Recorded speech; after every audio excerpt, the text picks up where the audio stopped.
at diwa, bilang naririto ka pa. Naririnig mo pa. Jenny ka pa dyan! Manloloko ka! Bakit mo naman ako niloko? Alam mo naman mahal kita, diba? Binigay ko naman lahat ng gusto mo. Paano mo ba kasi gusto mahalin ka, ha? Ikaw kasi ang kulit mo eh. Text ka na text, tawag ka ng tawag. Siyempre, text kita. Namimiss kita eh. Diba ikaw na naman nagsabi na magte-text tayo? Sana pala, hindi na lang kita naging gusto. Sana hindi na lang kita minahal. Sana pala, yung mga pinapatulog ko sa'yo, yung bili ko na lang ng pagkain tsaka project. Sana, yung pagpapagod ko sa pagte-text sa'yo tsaka kakaisip sa'yo, nag-aaral na lang ako tsaka paglaro sa mga kapatid ko. Dahil sa'yo, tumalas pa ako ng friend. Totoo, sinungaling sumuwi sa magulang ko. Pero ikaw, lagi mo na lang pinapasikip yung dip-dip ko. Bakit?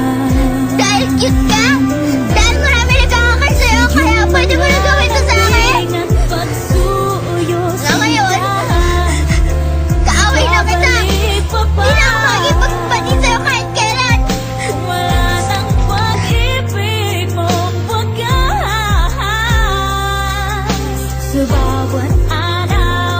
Nang mahal mo, parang away lang din ang kalaro o ng magkapatid. Nang pagkatapos ng ilang oras o ilang araw, parang wala na. Pero di pala, mawawalan ka ng ganang kumain. Di ka makakatulog, di ka makakaaral. Araw-araw, parang padami ng padami yung maliliit na aspiring tumutusok sa puso. Wala kang maiisip, kundi yung taong nanakit sa'yo. Di lang dahil nagagalit ka, kundi namimiss mo rin.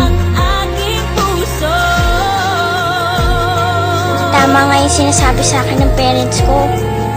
Mahihirapan talaga ako nakalimutan siya. Pero nawawala rin naman pala sa pagdaan ng mga araw. Naiiwan ng mga magagandang alaala. Love is like a rosary that's full of mystery. Kaya pala love is like a rosary that's full of mystery. Kasi pag in love ka pala, ang dami nangyayari na hindi mo inaasahan. Ang dami hindi maintindihan. Nararamdaman, hindi mo maipaliwanag. Kahit nahihirapan at nasasaktan ka na, patuloy ka pa rin nagmamahal.